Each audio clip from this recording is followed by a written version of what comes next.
Good evening everyone. आशा करता हूँ सारे अच्छे होंगे। जी आज सर। हम करेंगे जीएसटीआर 9C। पहले हम लॉगिन कर लेते हैं इसमें।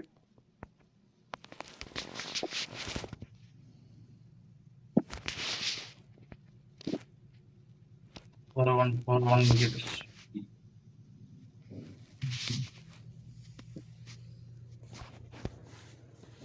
ओके, हमने इसमें लॉगिन कर लिया। 9C भरने के लिए हमें जो पहले जाना पड़ता है वो सर्विसेज में जाना होता है, रिटर्न्स में और फिर एनुअल रिटर्न में। एनुअल रिटर्न में हम जब जाएंगे तो वहां पे हमारे पास दोनों ऑप्शन आ जाती हैं। आपने पहले फाइनेंशियल ईयर सिलेक्ट कर लेना है, जिस फाइनेंशियल ईयर की आपने भरनी है।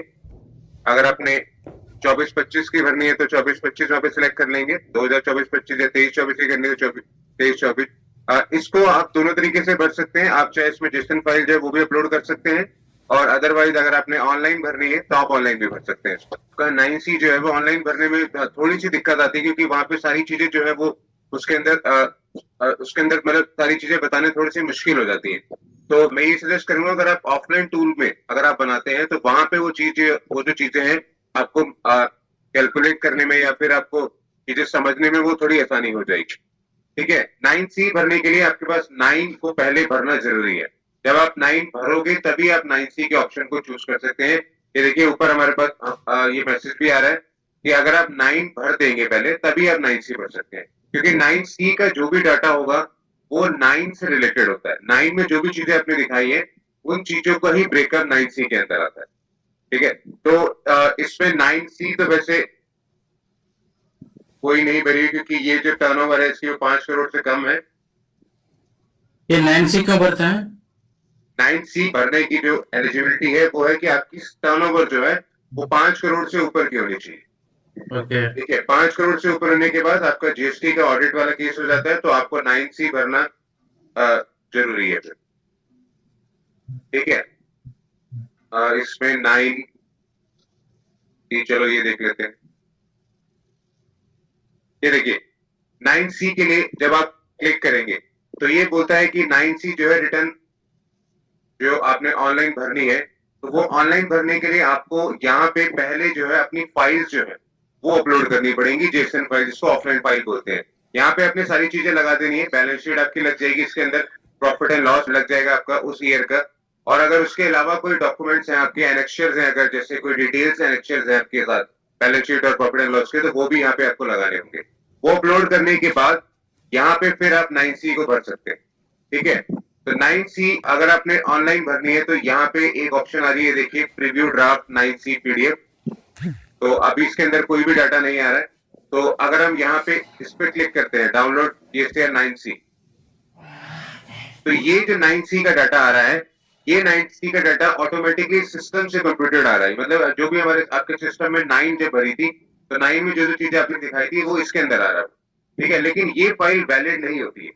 आपको जो भरना होगा वो हमेशा ऑफलाइन टूल से ही भरना होगा। मैं इसमें ऑफलाइन टूल के आप यहाँ पे जाएंगे, डाउनलोड में जाएंगे, ऑफलाइन टूल में जाएंगे। यहाँ पे 9C ये ऑफलाइन टूल है, इसको आप डाउनलोड कर लेंगे। ठीक है।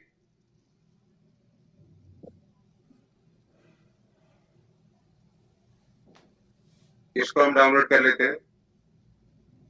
इसको हम डाउनलोड कर लेते हैं। हम डाउनलोड वाले फोल्डर में जाएंगे। डाउनलोड वाले फोल्डर में जब आपकी यूटिलिटी जो होगी वो आपकी जो यूटिलिटी है,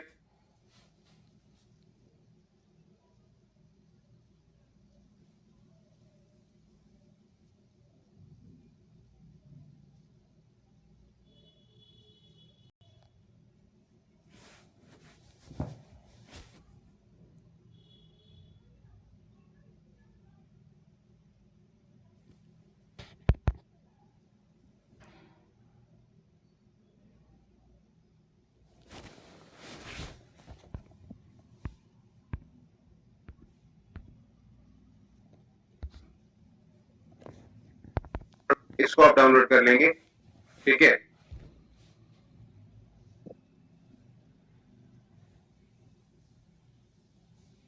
इसको हम डाउनलोड कर लेते हैं। इसको हम डाउनलोड कर लेते हैं। हम डाउनलोड वाले फोल्डर में जाएंगे। डाउनलोड वाले फोल्डर में जब आपकी यूटिलिटी जो होगी वो आपकी जो यूटिलिटी है वो जिप फाइल में होती है, तो जिप फाइल को आप एक्सट्रैक्ट कर लेंगे।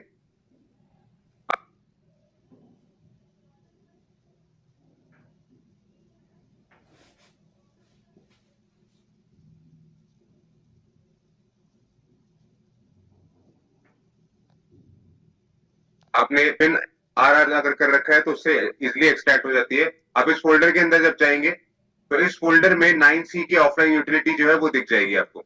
इस ऑफलाइन यूटिलिटी के अंदर जो है ये एक्सेल फाइल आ रही है इसके अंदर। ये बेसिकली एक्सेल फाइल नहीं होती, ये मैक्रो फाइल होती है। इसके अंदर ऑटोमेटिकली सारे जो है चीजें कंप्लीट होनी स्टार्ट हो जाती है। अगर कहीं पे भी आप कोई एरर दे रहे हैं या कोई चीज को गलत लिख रहे हैं तो वो इसके अंदर वैलिडेट नहीं होने देता है। हम इस पे क्लिक कर लेते हैं, इस पे क्लिक करके ओपन कर लेते हैं। ये वाला ऑडिटर का पार्ट है क्या सर? हाँ, ये देखिए जो है वैसे ऑडिटर का पार्ट होता है। तो ये फाइल जो है जो भी जैसे आपके सीए वगैरह हैं जो वो बनाते हैं इस फाइल को, तो वो इसके अंदर जो डाटा भरते हैं वो सारी चीजें आप as per your balance sheet और प्रॉफिट एंड लॉस जो हो गया उसके अकॉर्डिंग भरते हैं। ठीक है, और 9 में जो आपने डाटा दिखा दिया है, 9 का जो ब्रेकअप होगा वो भी आपने यहाँ पे इसके अंदर दिखाना है। वो कैसे दिखाना है वो मैं बता देता हूँ। पहले आप इसको डाउनलोड कर लेंगे। कुछ चीजें अगर ये मैक्रो वगैरह बोलता है ब्लॉक करने के लिए तो आपने उसको रिपेयर कर लेना है। ठीक है, ये देखिए ये रीडमी वाले जो है ये तो जैसे कोई भी अगर आपने रीडमी वाले पढ़ना है कुछ भी 9C के बारे में कैसे भरना है कहाँ भरना है तो आप इसमें पढ़ सकते हैं। अदरवाइज आप होम पे जाएंगे तो होम पे सबसे पहला पेज जो आता है वो आपका 9C का जो है ऑफलाइन टूल का वो ये वाला आ जाता है। इसके अंदर आपने जीएसटी का जो भी नंबर है आपका वो जीएसटी का नंबर भर देंगे। जीएसटी का नंबर हम यहाँ पे भर लेते हैं। ये जीएसटी के नंबर को कॉपी करके आप इसके अंदर पेस्ट कर दीजिएगा तो आप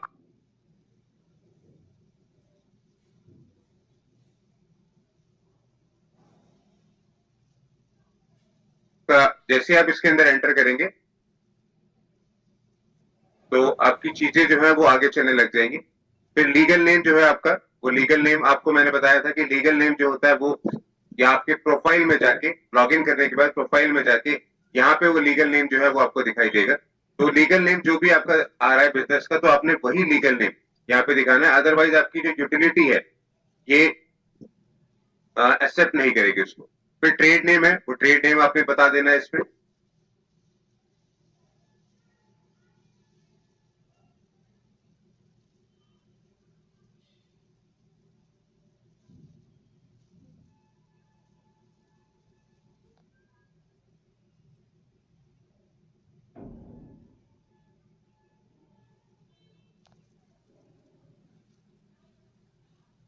ठीक है, और name of act if you are liable to audit under any act, अगर आपने किसी एक्ट के अंदर आपका ऑडिट हो रहा है तो आपने वो सेक्शन बता देना है। अगर वो नहीं आ रहा है तो आपने उसको ब्लैंक छोड़ देना है। ठीक है, इसको भरने के बाद आप इस पे क्लिक करेंगे प्रोसीड टू फिल पे। इसमें अगर आप देख रहे हैं तो ये कह रहा है कि ये आपका जो मैक्रो है वो ऑन नहीं है। तो अगर जिसका मैक्रो में प्रॉब्लम आ रही है तो वो मैक्रो आपने ऑन कर लेना है। उसको ऑन करने के लिए मैं आपको बता देता हूँ, पहले आप इसको क्लोज कर दीजिए। ठीक है, जहां पे भी आपका ये डाउनलोड हुआ है वहां पे राइट क्लिक करिएगा। राइट क्लिक करने के बाद प्रॉपर्टीज में जाइएगा। प्रॉपर्टीज में यहाँ पे अनब्लॉक इस पे क्लिक करना है आपने। ठीक है, जैसे ही आप अनब्लॉक करेंगे और इसको अप्लाई करेंगे तो आपका ये फाइल जो है वो अनब्लॉक हो जाएगी। ठीक है, तो इसके अंदर मैक्रोस वगैरह जो है वो आपके ऑन होने स्टार्ट हो जाएंगे। या फिर अगर आपको यूज करने में दिक्कत आ रही है तो आपने इसको अनब्लॉक जरूर चेक कर लेना है। ठीक है, इसको ओके कर देंगे। अब हम इसको जब ओपन करेंगे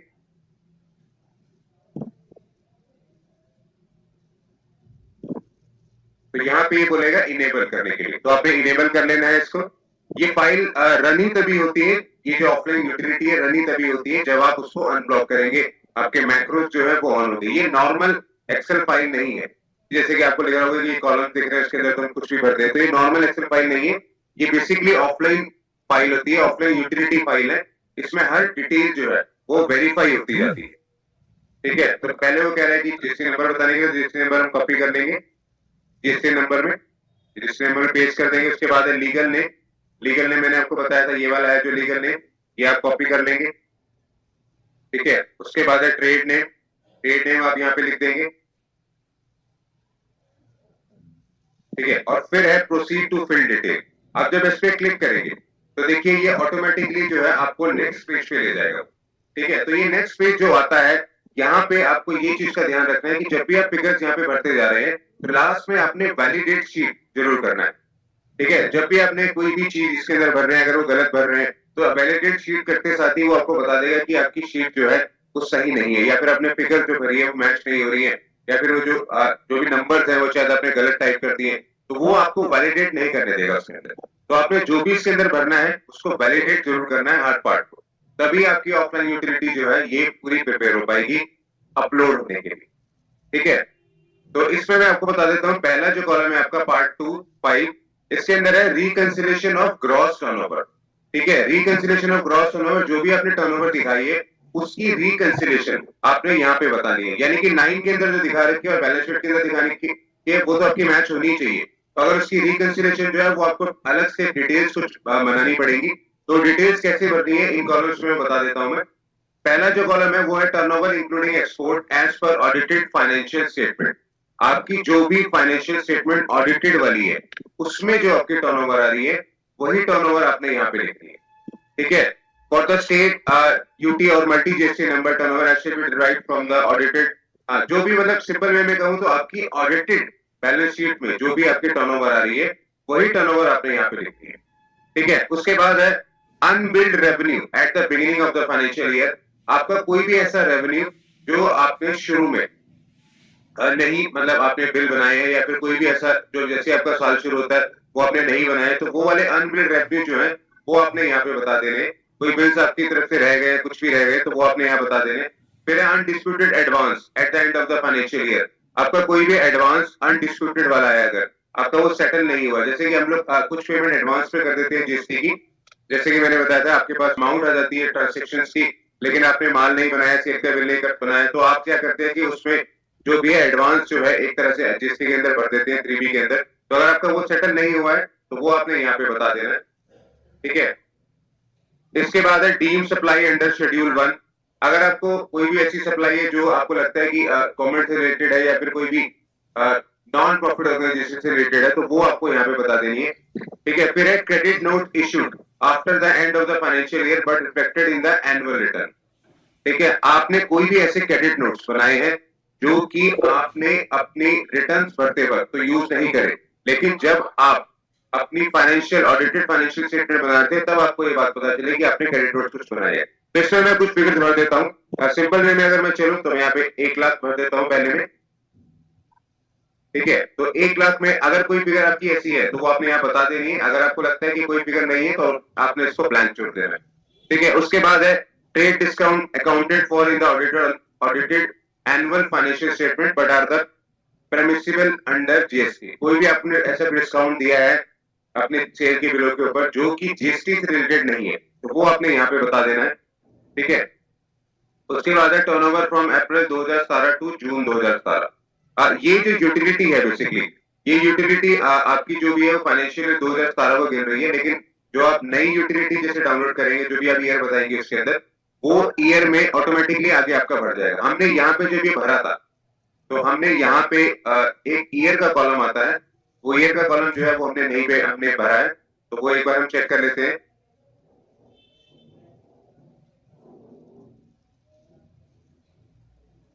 एक इसमें ईयर का कॉलम भी आता है, यूटिलिटी में भी शायद थोड़ी अपडेटेड हो। ओके, चलो अगर इसमें नहीं आ रहा तो ये बेसिकली 2017 नहीं आएगा, तो इस ईयर के आप भर रहे हैं वो वाला ईयर आ जाएगा इसमें। फिर है unbilled revenue at the end of the financial year. कोई भी ऐसा रेवेन्यू जो कि आपने अनबिल्ड है, मतलब आपने सेल का बिल नहीं बनाया है, कोई भी आपके पास अमाउंट ऐसी आई है जिसका सेल का बिल आपने अगले साल बनाया है, पैसे आपके पास पिछले साल ही आ गए थे लेकिन सेल की बिल जो अगले साल बनाया है, तो वो आपने यहाँ पे बता देना है। ठीक है, फिर है अनडिस्प्यूटेड एडवांस, सेम जैसे कि आपका बिगिनिंग में था वैसे एंड वाला जो है वो यहाँ बता देना है आपने। फिर है credit note accounted in the audited financial statement but are not permissible under GST. कोई ऐसे क्रेडिट नोट जो आपने बनाए हैं अकाउंटेड करें लेकिन वो आपकी जीएसटी से रिलेटेड वाले नहीं है, तो वो यहाँ बता देने आपने। फिर adjustment on account of supply of goods by SEZ units to DTA units. अब वही जो भी अगर आपका कोई गवर्नमेंट से रिलेटेड वाली कुछ भी आपकी एडजस्टमेंट्स है अकाउंट के अंदर, तो वो आपने यहाँ पे बता देनी है।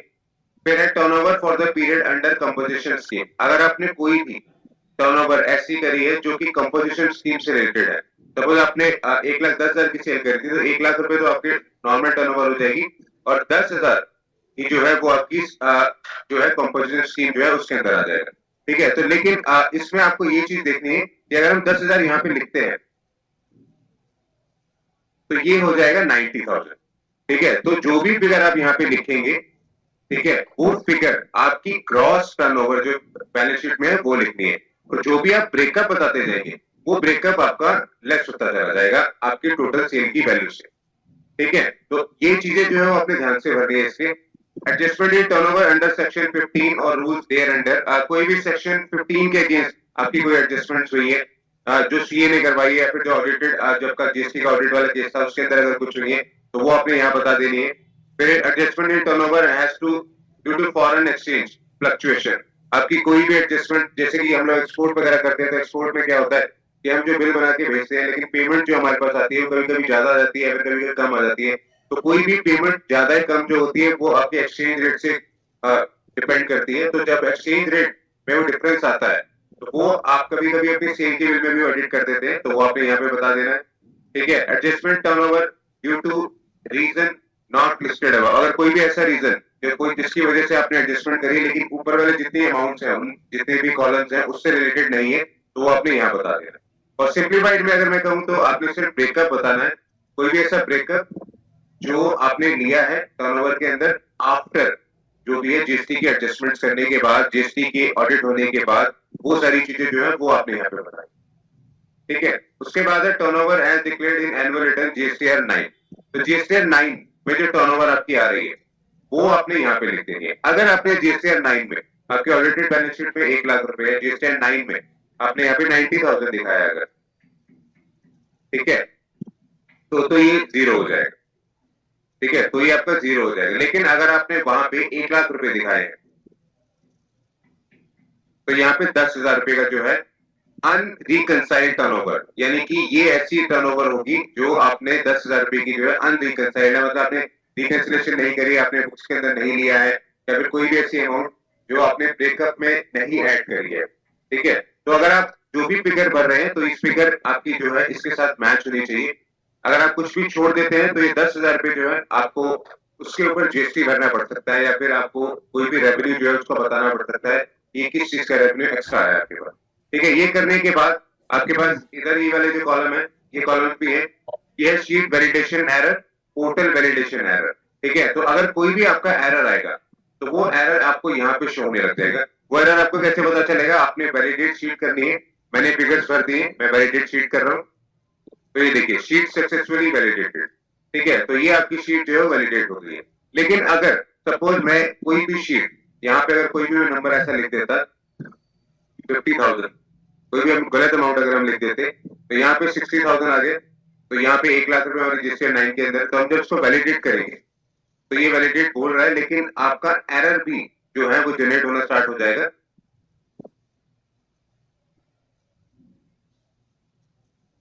आपका एरर भी जो है वो भी जनरेट होना स्टार्ट हो जाएगा, तो वो आपके एरर जो है वो आगे वाले फोल्डर जो है उसके अंदर दिखाई देगा।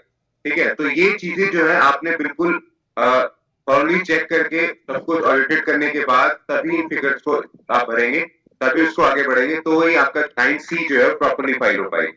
ठीक है, हमने वैलिडेट कर लिया, तो ये वैलिडेट हो गई है शीट। अब हम नेक्स्ट वाले पार्ट पे आ जाते हैं। तो नेक्स्ट वाले पे आप ऐसे भी क्लिक कर सकते हैं, चाहे तो आप ऐसे भी क्लिक कर सकते हैं। जैसे आप नेक्स्ट क्लिक करेंगे तो ये आपको नेक्स्ट स्क्रीन पे ले जाएगा, यानी कि वाले 6 वाले पे।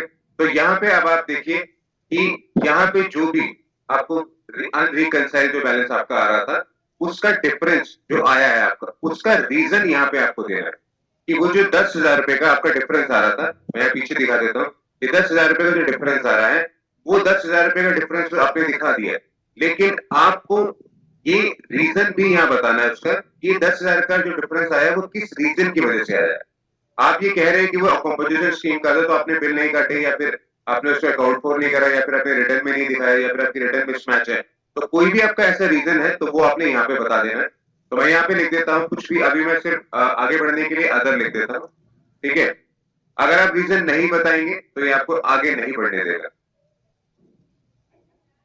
एक बार करके देख लेते हैं। ओके, ठीक है, ये कह रहा है वैलिडेट करने के लिए, लेकिन रीजन बताना आपके जरूरी होगा, अदरवाइज जीएसटी वाले जब उसको देखेंगे फाइल को, या जब उनके पास ये फाइल सबमिट होगी तो वो फिर क्वेश्चन कर सकते हैं कि आपने ये अदर क्यों लिखा है। ठीक है, इसमें यहाँ पे वैलिडेशन एरर जो है वो अभी कुछ नहीं आ रहा है, वैलिडेट हो गई शीट। अब हम नेक्स्ट पे क्लिक कर लेते हैं। नेक्स्ट में हम आ जाते हैं रिकंसिलिएशन ऑफ टैक्सेबल टर्नओवर। ठीक है, तो अब ये है टैक्सेबल टर्नओवर। टैक्सेबल टर्नओवर आपने कितनी दिखाई थी 90,000, ठीक है, लेकिन आपकी फाइनेंशियल जो भी बैलेंस शीट है, फाइनेंशियल ऑडिटेड बैलेंस शीट थी, जो उसमें आपने 1 लाख रुपए दिखा रखे हैं। तो अगर 1 लाख और 90,000 में डिफरेंस है, तो यहाँ पे आपको 90,000 वाला ही आपको ब्रेकअप दिखाना पड़ेगा, ठीक है। वो 10,000 का जो ब्रेकअप था कंपोजिशन स्कीम वाला, वो आपने अगर उस पर टैक्स नहीं काटा है या नहीं भरा है आपने, तो वो आपका जो डिफरेंस है वो तो काउंट हो ही गया है वहां पे, उसके ऊपर तो आपको लाइबिलिटी बनी जाएगी, अगर जो भी लाइबिलिटी आपकी देनी है उसमें, ठीक है। तो अब 90,000 जो आपका बच गया, 90,000 का ब्रेकअप आपने यहाँ पे बताना है। 90,000 का जब आप ब्रेकअप बताएंगे तो सेम आपने पहले वर्किंग कर लेनी है कि 90,000 आपका मैच हो रहा है नहीं हो रहा है 9 में, और आपकी जो बैलेंस शीट है उसमें मैच हो रहा है नहीं हो रहा है, ठीक है। तो इसमें हम आ जाते हैं, पहला तो है एनुअल टर्नओवर आफ्टर एडजस्टमेंट, जो कि 90,000 आ रहा है, ठीक है। फिर है value of exempted related non GST turnover, no supply turnover, यानी कि कोई भी ऐसी रिलेटेड सप्लाई या फिर कोई भी ऐसी जीरो रेटेड सप्लाई जो कि आपने दिखाई है। तो टैक्सेबल टर्नओवर का मतलब ही यही है कि टोटल टर्नओवर जो आ रही है आपकी, वो टर्नओवर में से आप वो वाली अमाउंट्स निकालते जाएंगे जिनके ऊपर आपने टैक्स नहीं भरा है, ठीक है। तो नॉन जीएसटी सप्लाई जो होती है, एग्जेप्टेड जो होती है और रिलेटेड जो होगी, तो इसके अंदर टैक्स नहीं लगता है। तो अगर हम यहाँ पे 10,000 रुपए दिखा देते हैं और यहाँ पे हम 15,000 दिखा देते हैं कंफ्यूजन हटाने के लिए, ठीक है। तो अब आपने जो टैक्स भरा होगा वो भरा होगा 75,000 रुपए के, ठीक है। अगला जो है वो है zero rated supply without payment of tax. ये विदाउट पेमेंट ऑफ टैक्स जो है वो एक्सपोर्ट की सेल है, ठीक है। अगर आपने कोई एक्सपोर्ट का करा है और उसमें टैक्स नहीं भरा है तो वो आपने यहाँ बता देना है, ठीक है, क्योंकि आपने उसमें टैक्स तो भरा नहीं है, तो आपने यहाँ पे इसके एक्सपोर्ट का जो है वो कॉलम यहाँ पे अपने ब्रेकअप में दिखा देना है। फिर supplies on which tax is to be paid by the recipient और रिवर्स चार्ज बेसिस, कोई भी ऐसी सप्लाई जो आपने करी है लेकिन आप उसके लायबल नहीं है टैक्स पे करने के, वो एज ए रिवर्स चार्ज में सप्लाई करी है आपने, और जो भी जिसने भी वो आपका जो परचेज करी है आपसे या जो भी सर्विसेज ली है, तो वो टैक्स जो है वो अपने पार्ट से भरेगा। तो अगर कोई भी ऐसी सप्लाई रिवर्स चार्ज वाली होगी तो वो आपने यहाँ पे बता देनी है जिसमें आपने टैक्स नहीं भरा है, ठीक है। उसके बाद है supplies on which tax is to be paid by e commerce operator. जैसे कि मैंने आपको बताया था, कुछ ई कॉमर्स ऑपरेटर जो होते हैं वो कहते हैं कि हम आपकी जो है सेल करवा देंगे ई कॉमर्स प्लेटफॉर्म के थ्रू, लेकिन जो भी पैसा आएगा टैक्स का, आपकी अमाउंट तो आएगी आएगी, और टैक्स का भी जो पैसा आएगा उसमें से टैक्स हम ही रख लेंगे, वो टैक्स जो है वो हम जमा करवाएंगे, आप जमा नहीं करवाएंगे। तो अगर कोई भी आप ऐसा ऑपरेटर को हायर करते हैं अपनी सेल्स को बढ़ाने के लिए, अगर उन्होंने टैक्स का पैसा रख लिया और जमा करा दिया है तो वो आपने यहाँ बता दिया है, ठीक है। फिर आपका जो है taxable turnover as per adjustment जो है वो आ जाएगा कि आपने टोटल टैक्स जो भरा है वो 75,000 के ऊपर भरा है, ठीक है। फिर है taxable turnover as per liability declared in annual return GST 9। तो यहाँ पे फिर से फंसने वाला जो काम होता है वो यहाँ से फिर से मतलब जो गलती हो जाती है, या फिर जो हम लोग जो चीजें ब्रेकअप बता रहे होते हैं तो वो कभी कभी मैच होना मुश्किल हो जाता है।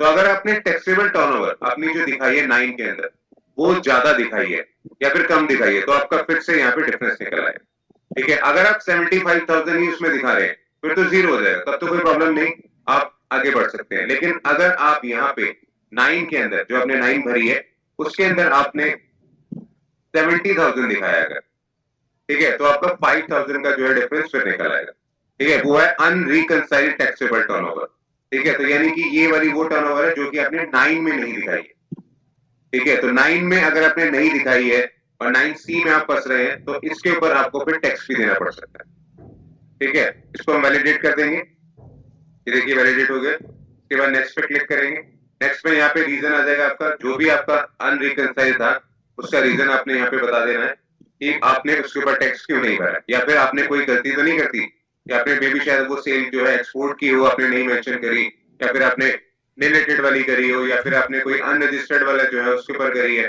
तो वो अगर कोई ऐसा पार्ट है तो वो अपने रीजन में यहाँ बता देना, ठीक है। उसके बाद हम वैलिडेट कर लेंगे इसको भी। उसके बाद हम नेक्स्ट पे क्लिक करेंगे।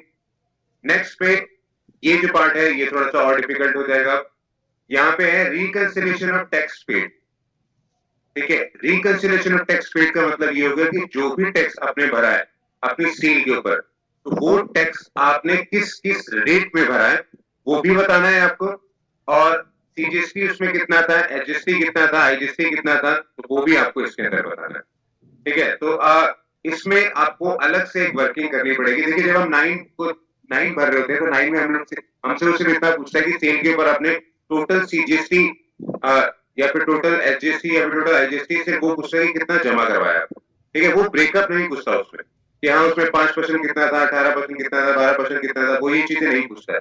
तो ये जो चीजें हैं ये आपकी 9 में जो आपने भरी है उसी का ब्रेकअप यहाँ पे आपको बताना पड़ेगा 9C के अंदर। ठीक है, तो यहाँ पे अगर आपने हमने जो 75,000 हमारी दिख रही थी और 70,000 हमारा आ चुका था, यहाँ पे हमारा 70,000 आ चुका है 9 के अंदर, तो आप जो ब्रेकअप दिखाएंगे वो 70,000 के साथ ही मैच होना चाहिए, अदरवाइज फिर से उसमें जो होगा कहीं गड़बड़ हो जाएगी। ठीक है, अब यहाँ पे है टैक्सेबल वैल्यू। 70,000 की टैक्सेबल वैल्यू अगर है तो आपने 5% में कितनी करी है, 6% में कितनी करी है, 12 में कितनी करी है, 18 में कितनी करी है, ये आपको निकाल लेनी है उसमें। तो अगर मैं सिर्फ एक सिंप्लीफाइड वे में मैं सिर्फ 18% वाली लेके चल रहा हूँ कि 70,000 की सेल जो है वो हमने ऐसे करी है 18% पर। ठीक है, तो फिर है सीजीएसटी, एचएसटी और आईजीएसटी कितना भरा था आपने। तो आप अगर हम ये बात कहें कि हमने सिर्फ लोकल जो है सेल करी है तो हम लोग सिर्फ सीजीएसटी और आईजीएसटी हम भरने वाले हैं, तो वही हम दिखाएंगे। तो 70,000 पे अगर हम 18% निकाले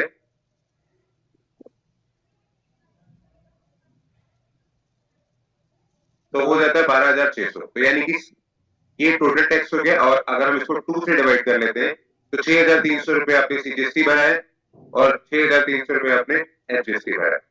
ठीक है, इसके बाद बाकी कॉलम अगर आपके अंडर आते हैं तो आपने भर देने, अदरवाइज बाकी को ब्लैंक छोड़ देना।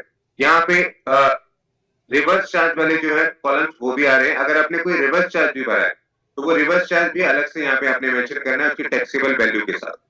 ठीक है, अगर आपने रिवर्स चार्ज नहीं भरा है तो आप यहाँ पे उसको ब्लैंक छोड़ देंगे।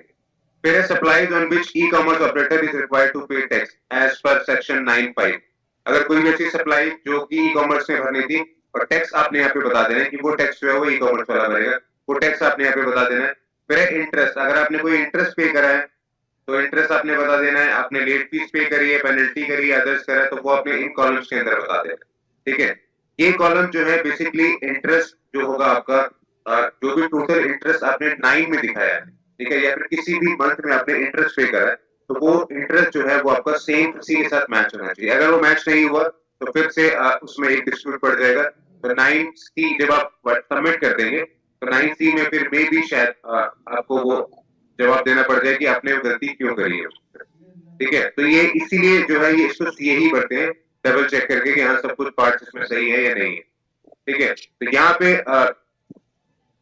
अदर्स हो गया, यहाँ पे हम कुछ नहीं भर रहे हैं। फिर total amount to be paid as per table about A23, तो ये आपका टैक्स की वैल्यू आ जाएगी इसके अंदर। और अनरिकंसाइल्ड पेमेंट जो है वो आ जाएगी 6,300। यहाँ पे फिर वो पूछ रहे हैं total amount payable as declared in annual return GSTR 9। अगर आपने 9 के अंदर यही अमाउंट दिखाई है तो आप यही भर दीजिएगा। अगर आपने 9 में कोई और अमाउंट दिखाई है तो फिर आपको वो भरनी पड़ेगी, अदरवाइज आपकी 9C जो है वो गलत हो जाएगी। हम इसको सेम यही दिखा रहे हैं कि हमने यही दिखाई है तो 0 0। अब इसमें एक चीज देखिए, अगर हमने यही दिखाई है तो फिर पीछे गलती क्यों हो रही थी। हमने वहां पे अनरिकंसाइल्ड जो भी आपकी 5,000 की ये निकाली हुई है, 10,000 रुपए की जो हमने ये निकाली है, तो पीछे गलतियां क्यों हो रही है। इट मीन्स ये 9C का मतलब ही यही है कि आपकी जो भी वैल्यूज आपकी आपने दिखाई है 9 के अंदर उसको ब्रेकअप करके पूरे हिस्से को तोड़ देना और मतलब एक एक चीज को बाइफिकेट कर देना उसको, और वो जब मैच नहीं हो रहे होंगे या फिर आप कहीं फंस रहे होंगे तब उस केस में आपको 9C जो है वो ये बात बताएगी कि नहीं आपने गलती कर दी।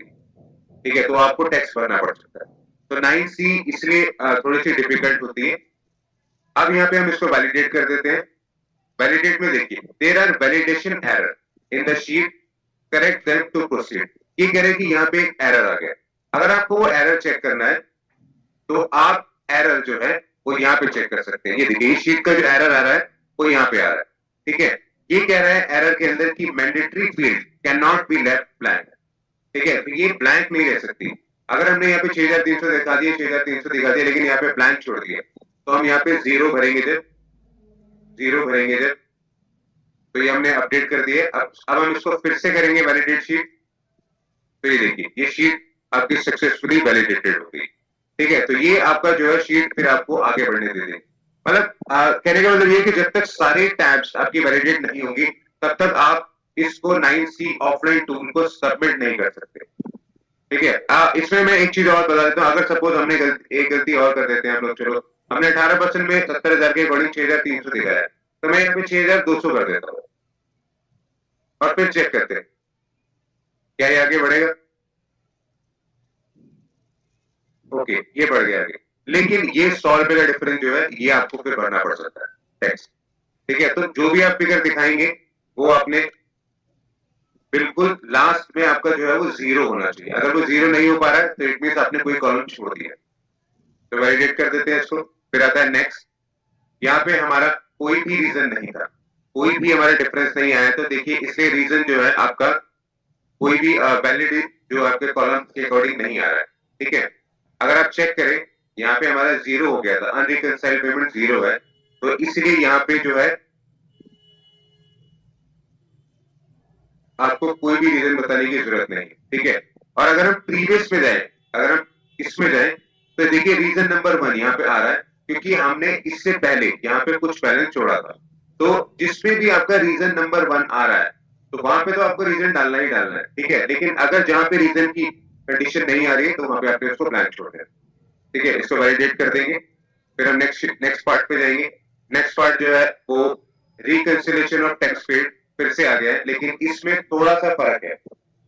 ठीक है, इसमें फर्क क्या है कि additional amount payable but not paid due to reason specified under table 6, 8 and 10 above, यानी कि कोई भी ऐसी अमाउंट जो आपने एक्सेस पे करी है, ठीक है, लेकिन आपने जो 6th कॉलम आपने जो भरा था, 6th वाला, 7th वाला, 8th वाला, उसमें वो नहीं आई है, तो आपने यहाँ पे बता देंगे उसको। ठीक है, ये एडिशनल अमाउंट जो भी, जैसे किसी की डिमांड निकल आई है अगर, या फिर आपने कोई भी एक्स्ट्रा पेमेंट आपने टैक्स की जो है वो कर दी है, या फिर कोई भी बिना रीजन के ही आपने कुछ गलत चालान बना दिया या फिर गलत पेमेंट कर दी है। ठीक है, लेकिन जिस ईयर 3B में आपने उसका नहीं लिया है इफेक्ट, तो वो अगर कोई भी रीजन है आपका तो वो यहाँ बता सकते हैं, अदरवाइज इसको ब्लैंक छोड़ देंगे। 5% में कितना भरा है, 18 में कितना भरा है, 40 में भरा कितने भरा है, तो वो सारी चीजें आपको ब्रेकअप के साथ यहाँ पे बतानी होगी। अगर सेम इसमें भी वही है, इंटरेस्ट है, लेट फीस पेनल्टी अदर, अगर आपने कोई इंटरेस्ट भरा है, लेट पेनल्टी भरी है, तो वो भी आपने यहाँ बता देनी है। सपोज इसमें हम एक लेके चल लेते हैं 18% के अंदर ही 10,000। ठीक है, 10,000 में मैं टैक्स नहीं दिखा रहा हूँ यहाँ पे। ठीक है, अब मैं शीट को वैलिडेट करता हूँ, तो शीट वैलिडेट हो गई। तो 10,000 आपकी टैक्सेबल वैल्यू जो हमने स्टार्टिंग में स्कीम के अंदर डाली थी कंपोजिट स्कीम में, तो मैंने ये वही वैल्यू लिख दी है यहाँ पे। यहाँ 18% वाली वो वैल्यू थी, 18% जो टैक्स था वो हमने टैक्सेबल वैल्यू जो है उसके ऊपर 18% हमारा बनता था, लेकिन हमने नहीं दिया। ठीक है, तो अगर आपने इसको बिल्कुल क्लियर कर लिया है, फिर सारा कुछ ऑडिट हो चुका है, अगर आपका जीएसटी ऑडिट में सारी पॉइंट्स निकल आए हैं तो आप भर दीजिएगा इसको, अदरवाइज इसको ब्लैंक छोड़ दीजिएगा। ठीक है, हम इसको वैलिडेट कर देते हैं। इसके बाद हम आगे चलते हैं नेक्स्ट में। नेक्स्ट में आपका जो है फिर है reconciliation of input tax credit ITC. एक मिनट, हाँ, नेक्स्ट जो है वो आपका इनपुट टैक्स क्रेडिट आईटीसी वाला जो कॉलम है, उसमें जो आपका रिकंसिलेशन आपने जो बनाई है वो आपने यहाँ पे मेंशन करनी है। वो मेंशन करने के लिए आपको कुछ चीजें पहले ध्यान में रखनी है।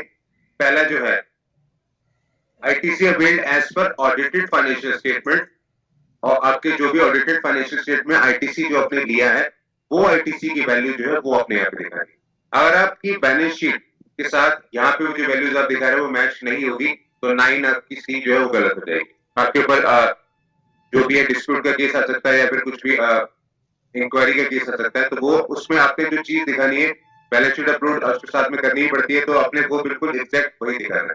तो हम यहाँ पे दिखा देते हैं मोटा मोटा 50,000, एक रफली फिगर हम ले लेते हैं 50,000 का जो है हमारा आईटीसी था। फिर है इसके अंदर ITC book in earlier financial year claimed in current financial year. ठीक है, कोई भी आईटीसी ऐसा जो कि आपने पिछले साल का आईटीसी था लेकिन आपने इस साल आईटीसी जो लिया है, ठीक है, तो वो आईटीसी अगर आपने कोई लिया है तो यहाँ बता देना है। सेकंड कॉलम है ITC book in current financial year to be claimed in subsequent financial year. कोई भी आपने आईटीसी ऐसा है जो कि आपने करंट फाइनेंशियल ईयर में वो है बुक कर लिया है, लेकिन आप इसको क्लेम जो है वो नेक्स्ट फाइनेंशियल ईयर में करें। ठीक है, देखिए दोनों में इन दोनों में फर्क यही है कि कोई भी ऐसा आईटीसी, कभी कभी ऐसा होता है कि हम लोग आईटीसी लेना भूल जाते हैं, तो नेक्स्ट ईयर हमें बात पता चलती है अच्छा हाँ पिछले साल का आईटीसी था तो हम इस साल ले लेते हैं आईटीसी। ठीक है, लेकिन कभी कभी ऐसा होता है कि कोई आईटीसी हम लोग जान के छोड़ देते हैं कि नहीं हम ये आईटीसी इस साल नहीं लेंगे, ये आईटीसी हम अगले साल है। ठीक है, अगर हम उसको जैसे कि आईटीसी कंपैरिजन शीट जो हम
लेकिन अगर आप उसको रिजेक्ट कर देंगे तो आपके पास वो ऑप्शन,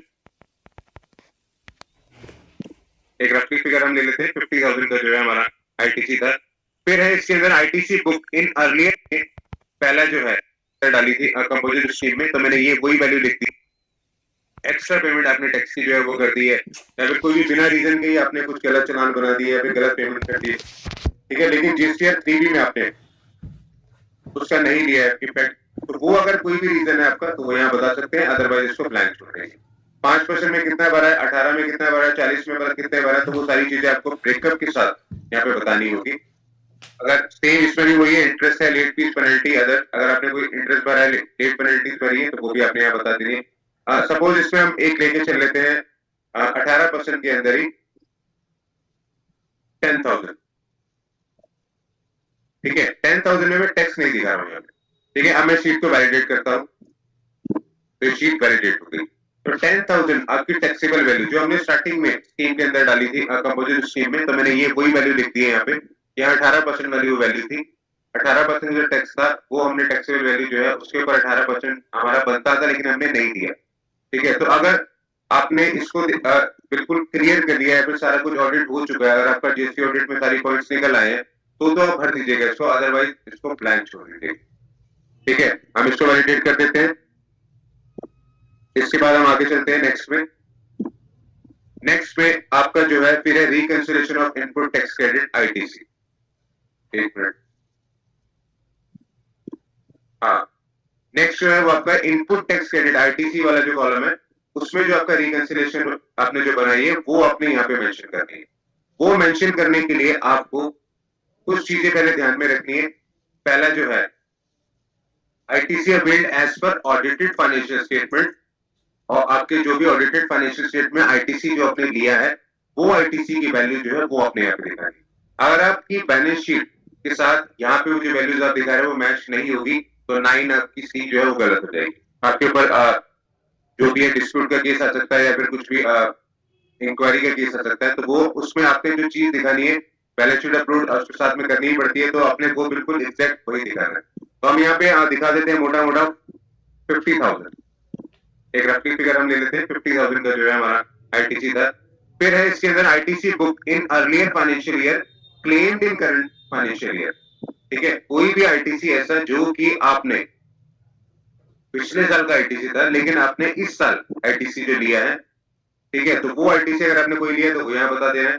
सेकंड कॉलम है ITC book in current financial year to be claimed in subsequent financial year. कोई भी आपने आईटीसी ऐसा है जो कि आपने करंट फाइनेंशियल ईयर में वो है बुक कर लिया है, लेकिन आप इसको क्लेम जो है वो नेक्स्ट फाइनेंशियल ईयर में करेंगे, ठीक है। देखिए दोनों में इन दोनों में फर्क यही है कि कोई भी ऐसा आईटीसी, कभी कभी ऐसा होता है कि हम लोग आईटीसी लेना भूल जाते हैं, तो नेक्स्ट ईयर हमें ये बात पता चलती है, अच्छा हाँ ये पिछले साल का आईटीसी था तो हम इस साल ले लेते हैं आईटीसी, ठीक है। लेकिन कभी कभी ऐसा होता है कि कोई आईटीसी हम लोग जान के छोड़ देते हैं कि नहीं हम ये आईटीसी इस साल नहीं लेंगे, ये आईटीसी हम अगले साल है, ठीक है। अगर हम उसको जैसे कि आईटीसी कंपैरिजन शीट जो हमारी स्टार्ट हो चुकी है वो इसीलिए हुई है कि जो भी आईटीसी आप रिजेक्ट कर देंगे उसको पेंडिंग में डाल देंगे, तो आपके पास वो ऑप्शन अवेलेबल हो जाती है कि आप नेक्स्ट ईयर में उसको क्लेम कर सकते हैं। लेकिन अगर आप उसको रिजेक्ट कर देंगे तो आपके पास वो ऑप्शन बंद हो जाती है। तो अगर कोई भी चीज आपके पास ऐसी आ रही है तो यहाँ बता देनी है आपने, अदरवाइज ब्लैंक छोड़ देना इसको। ITC availed as per audited financial statement हमारा 50,000 ही था। फिर ITC claim in annual GSTR 9 में जितना आईटीसी दिखाया है आपने वो यहाँ पे बता देंगे। 9 में अगर आपने आईटीसी गलत दिखाया तो इस बार पे डिफरेंस आ जाएगा,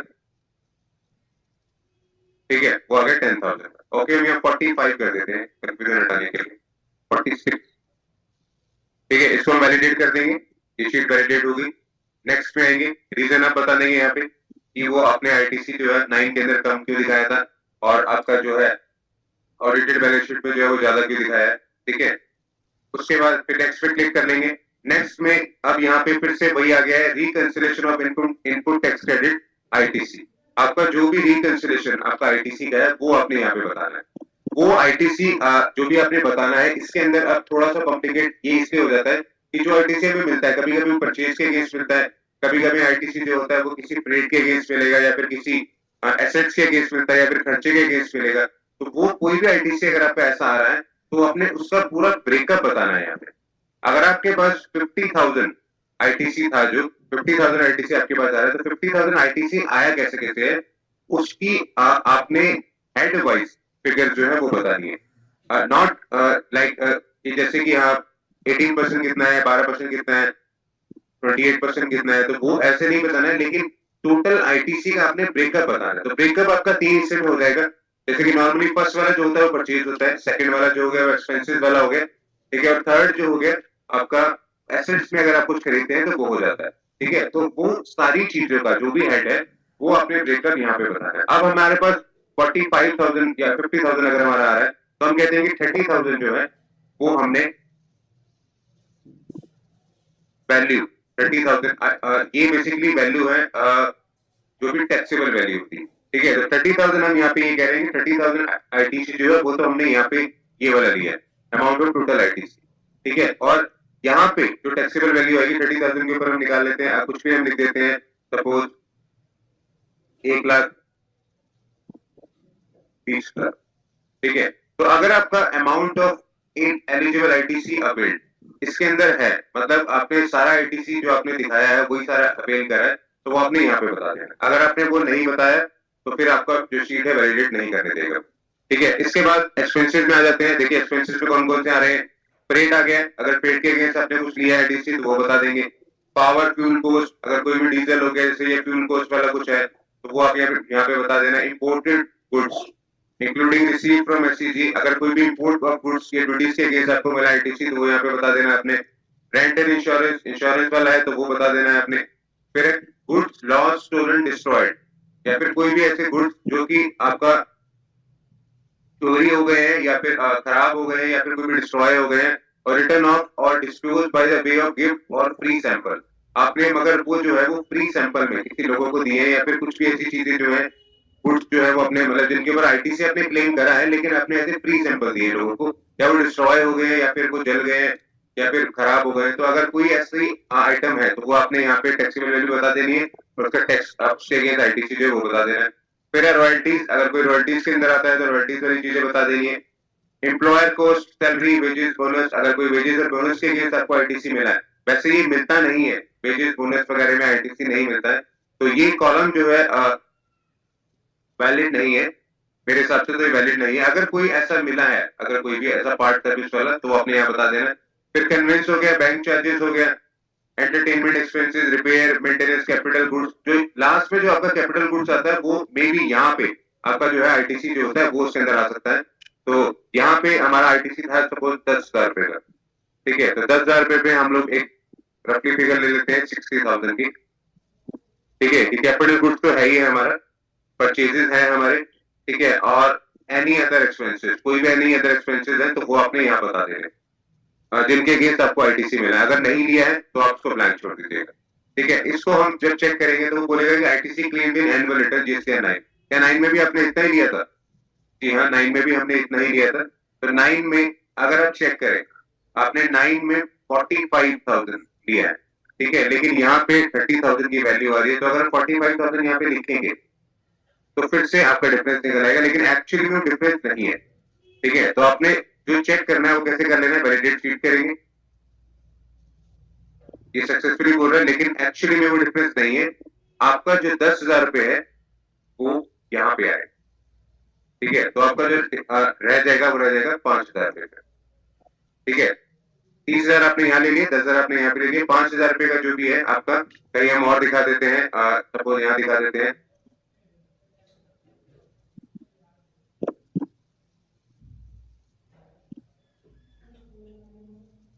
ठीक है। तो ये हमारा जीरो हो गया, तो 5,000 का जो था वो आपका यहाँ पे जीरो हो जाएगा। वैलिडेट करेंगे शीट को तो ये शीट आपकी वैलिडेट हो जाएगी। फिर इसके बाद नेक्स्ट पे क्लिक करेंगे।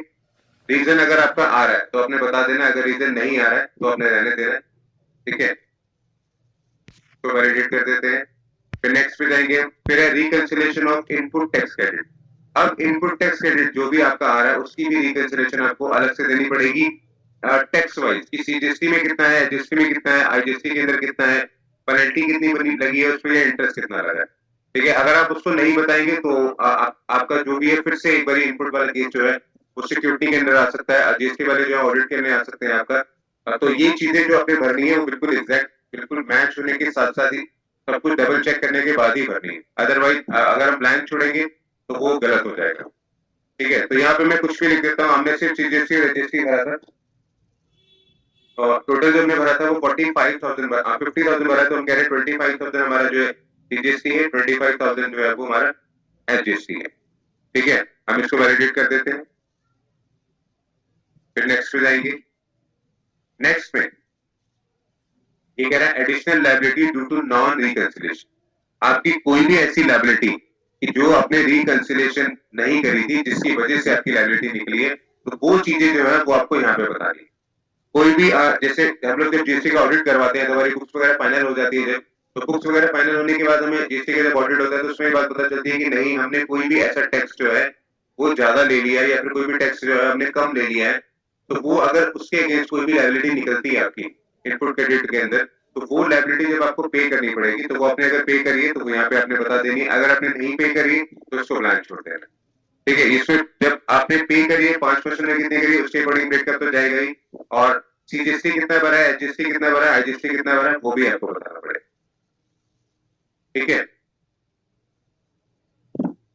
इसमें आउटस्टैंडिंग डिमांड एक जो है वो भी कॉलम है, तो आउटस्टैंडिंग डिमांड की अगर आपका कुछ आया है तो वो भी आप यहाँ बता सकते हैं, फिर आप इसको वैलिडेट कर देंगे। और हमने हमारे पास कुछ नहीं है तो हम इसको ब्लैंक छोड़ रहे हैं। ठीक है, यहाँ तक आपका ये जो है 9 पूरा भरने पे कंप्लीट हो गया। अब यहाँ पे कोई भी कॉलम जो है वो आगे आपको नेक्स्ट का नहीं दिखाई दे रहा, तो अगर आपने कोई भी गलती करी है तो आप प्रीवियस में जाके उसको चेक कर सकते हैं, प्रीवियस में जाके। अदरवाइज आपने क्या करना है, आपने होम पे क्लिक करना है। ठीक है, होम पे क्लिक करने के बाद यहाँ पे देखिए वो कह रहा है कि open GST 9C JSON file downloaded from GST portal. ठीक है, तो ये जो बटन है ये बेसिकली ये क्या करते हैं, ये आपकी जेसन फाइल जो है वो बना देते हैं जो भी आपने इस यूटिलिटी के अंदर बनाई है। ठीक है, अगर आपकी यूटिलिटी में कोई भी एरर है कुछ भी है तो आपको एरर दे देगा यहाँ पे, लेकिन अगर आप वो सही है तो आपकी जेसन फाइल जो है वो बन जाएगी। ठीक है, तो यहाँ पे जो बनानी है आपको जब जेसन फाइल, तो आपने इस पे क्लिक करना है, JCR generate JSON file to upload JSON 9C detail on GST portal. तो यहाँ पे जब आप जैसे ही क्लिक करेंगे तो ये जेसन फाइल जो है आपकी बन जाएगी। इसको आप सेव कर लीजिएगा कहीं भी जहां भी आपने सेव करना है, तो हम यहाँ पे सेव कर लेते हैं इसको। ठीक है, तो ये आपकी जो है सेव हो चुकी है। You may now proceed to upload the file in the GST web portal. अब आप इस फाइल को अपलोड कर सकते हैं। ठीक है, तो अपलोड करने के लिए सेम मैंने वही चीज आपको बताई है कि जब आप 9C में जाएंगे, 9C में ऑनलाइन वाले प्रोसीजर में जो है वो बहुत कम जो है, वो पहले जो था 9 का C वाला जो था ओपन हो जाता था, लेकिन अब वो नहीं होता है। तो जब आप यहाँ पे जाएंगे उसमें, तो यहाँ पे 9C के अंदर ऑफलाइन मोड एक आ रहा होता है, एक बार लॉग इन कर लेते हैं हम लोग।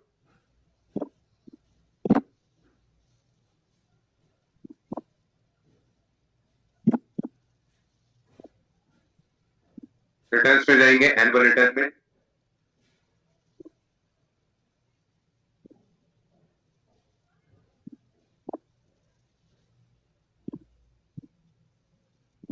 ये 9C है, इसमें प्रिपेयर ऑफलाइन वाला जो मोड है उसके अंदर आप जाएंगे। प्रिपेयर ऑफलाइन में जाके आप इस फाइल को यहाँ सेलेक्ट करेंगे और अपलोड कर देंगे। ठीक है, तो अगर आपकी फाइल सही है तो अपलोड हो जाएगी, लेकिन अगर आपकी फाइल सही नहीं है तो वहीं पे वो एरर दे देगा। ठीक है, लेकिन इसको मैं यही रिकमेंड करूंगा कि आप इसको अपलोड ना करिएगा। इसमें अपलोड करने के लिए मैं जो भी सीए है आपके उन्हीं को कहिएगा, और सीए जो है वो सारी चीजें चेक कर लेंगे, क्योंकि यहाँ पे आपको जो है बैलेंस शीट जो है वो भी अटैच करनी है अपनी। देखिए जो इनिशिएट फाइलिंग होती है यहाँ पे जो है आपको बैलेंस शीट भी अपनी अटैच करनी है, ऑडिटेड वाली।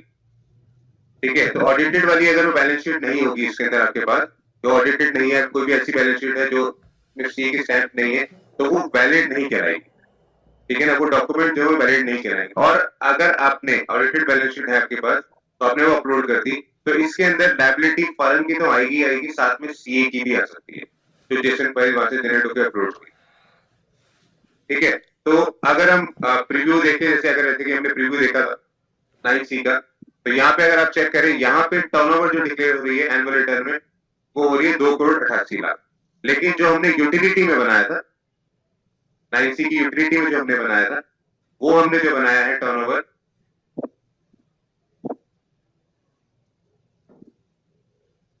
वो बनाया है 1 लाख। ठीक है, तो ये आपकी जो है गलती यहीं पे, एक गलती तो आपकी ऑटोमेटिकली यही हो जाती है कि ये जो है आपने 9 के अंदर डाटा दिखाया हुआ है, लेकिन आप जो यहाँ पे दिखा रहे हैं वो गलत दिखा रहे हैं। ठीक है, तो ये गलती तो आपकी यहीं पे हो जाती है। फिर 9 के अंदर आपने, ये तो आपका हो गया टर्नओवर वाला। ठीक है, फिर है ये ब्रेकअप, किसी जीएसटी कितना दिखाया है, जीएसटी कितना दिखाया है एनुअल रिटर्न के अंदर। ठीक है, तो जब हम टैक्स वाले कॉलम में जाएंगे, क्योंकि टैक्स वाला कॉलम आपका आता है ये वाला, तो यहाँ पे टैक्स वाले कॉलम में अगर आप चेक करें, आप 70,000 दिखा रहे हैं, लेकिन यहाँ पे जीएसटी भी है, एचएसटी भी है, आईजीएसटी भी है। ठीक है, तो अगर आपका ये मैच नहीं हुआ तो फिर से आपकी जो 9C है वो गलत हो जाएगी और उसके अंदर डिस्प्यूट भी आ सकता है। ठीक है, तो जो भी फिगर है आपकी एटलीस्ट 9 के साथ तो मैच होनी चाहिए। अगर 9 के साथ वो मैच नहीं हो रही है तो आपको लायबिलिटी जो है आपके अगेंस्ट जो है वो जनरेट हो जाएगी। वो जनरेट लायबिलिटी जो होगी वो आपको फिर पे भी करनी पड़ेगी। ठीक है, इसी तरह इसमें हम आगे आ जाते हैं आईटीसी वाले कॉलम में। ये हमारा है जो आईटीसी डिक्लेयर्ड आ रहा है, इसके अंदर सीजीएसटी आ रहा है, आपका एचएसटी आ रहा है, आईजीएसटी आ रहा है। ठीक है, तो आईटीसी का भी जब आप चेक करेंगे तो आपका आईटीसी मैच हो रहा है नहीं हो रहा है। ये देखिए, हमने इसमें आईटीसी कितना दिखाया है, वो 50,000 दिखाया है बस हमने। तो ये आपका 50,000 जो है, ओके, तो चलो ग्रॉस वैल्यू होगी, लेकिन 50,000 हमने कैसे कैसे दिखाया है वो ब्रेकअप आपका यहाँ पे आ रहा है। इसी जीएसटी में कितना है, एचएसटी में कितना है, ओके नहीं ये वाला नहीं, वो ब्रेकअप यहाँ पे आ रहा है। ठीक है, तो ये आपका जब इसके साथ मैच हो जाएगा तो ठीक है, अगर वो मैच नहीं होगा फिर से आपकी लायबिलिटी निकलेगी। ये था सारा प्रोसीजर 9C भरने का। अगर ऐसा कोई भी क्वेश्चन है अगर किसी का तो पूछ सकता है वो, लेकिन 9C भरना थोड़ी सी डिफिकल्ट है। प्रैक्टिस करेंगे तो वो आपके पास आ जाएगा। कोई भी आपके पास एक रफली डाटा हो तो आप अपने टूल के अगेंस्ट जो है ये इसको डाउनलोड कर लीजिएगा और उसमें रफली डाटा जो आपके पास है बैलेंस शीट का कोई भी, तो वो आप भर के यहाँ पे देखिएगा तो आपके 9 बिल्कुल एग्जैक्ट मैच होनी स्टार्ट हो जाएगी फिर। ठीक है, तो यहाँ पे अगर यहाँ तक किसी को क्वेश्चन है तो पूछ सकता है वो 9C से रिलेटेड। मुझे लग रहा है शायद सबको समझ आ गई 9C। ओके, अगर 9C से रिलेटेड अगर कोई क्वेश्चन नहीं है तो आप कोई भी अगर और पार्ट है जीएसटी का जो आपको समझना है या पूछना है तो आप उसको पूछ सकते हैं। ठीक है, 9C एक बार प्रैक्टिस कर लीजिएगा। जो हमारी क्लासेस है, अब हमारा जो जीएसटी का कोर्स है वो यहाँ पे हमारा क्लोज हो जाता है। यहाँ पर हमारा ऑलमोस्ट सारी चीजें जो हमने कर ली है। ठीक है, तो अगर कोई भी ऐसा पार्ट है जो आपको समझना है, कुछ करना है, तो अब हमारे जो है वो 3 डाउटफुल राउंड होते हैं।